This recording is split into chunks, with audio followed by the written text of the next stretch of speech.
এখন তো নতুন আরেকটা ভেজাল লেগে গেছে, পিআর পদ্ধতিতে নির্বাচন চায়। ক্ষুদ্র ক্ষুদ্র কিছু দল আছে,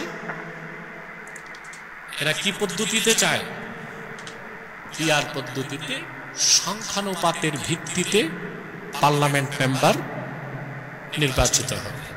আমি এটার পক্ষে না, শরীয়তও এটাকে সমর্থন করে। কারণ আপনি যাকে নেতা বানাবেন তাকে চিনতে হবে, কথা বলেন।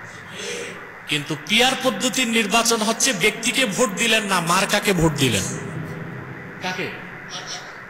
তারপরে সংখ্যানুপাতের ভিত্তিতে পার্লামেন্ট মেম্বার হবে, অর্থাৎ বাংলাদেশে যে দল 1% ভোট পাবে সে 3টা আসন পাবে সংসদে।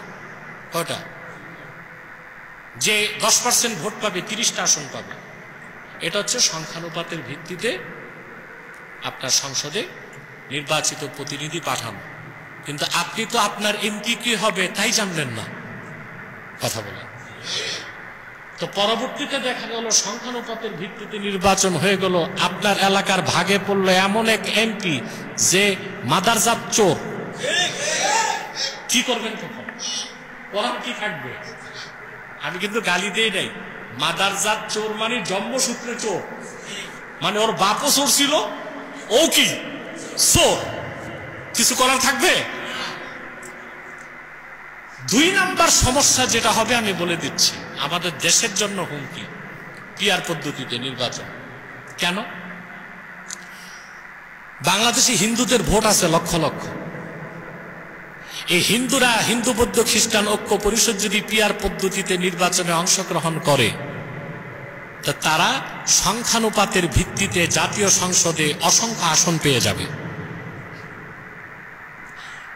বাংলাদেশে যে পার্বত্য চট্টগ্রামে আছে উপজাতি, তারা দীর্ঘদিনের দাবি তাদেরকে আদিবাসী স্বীকৃতি দিতে হবে। আমরা বলি আদিবাসী না, তারা উপজাতি। তারাও পিআর পদ্ধতিতে নির্বাচন করে সংসদে অসংখ্য আসন নিয়ে নিবে। তখন হবে কি, ভবিষ্যৎ বাংলাদেশের স্বাধীনতাই হুমকির মুখে পড়ে যাবে।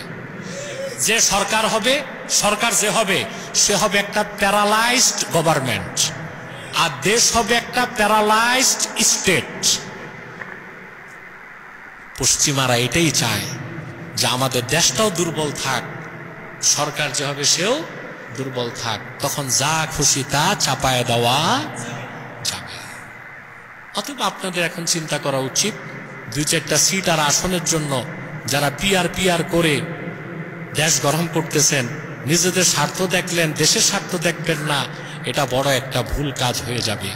মোটের উপর আমি যেটা বলবো, পশ্চিমাদের কোনো আদর্শ অনুসরণ করা মুসলমানদের সুযোগ নাই। কারণ শরীয়তের বিধান হচ্ছে কাফের মুশরিক বেঈমানদের সাদৃশ্য রেখে কিছু করা যাবে না, বরং তাদের সাদৃশ্য হয় এমন কাজে বিরোধিতা করতে হবে। কি করতে হবে? বিরোধিতা করতে হবে।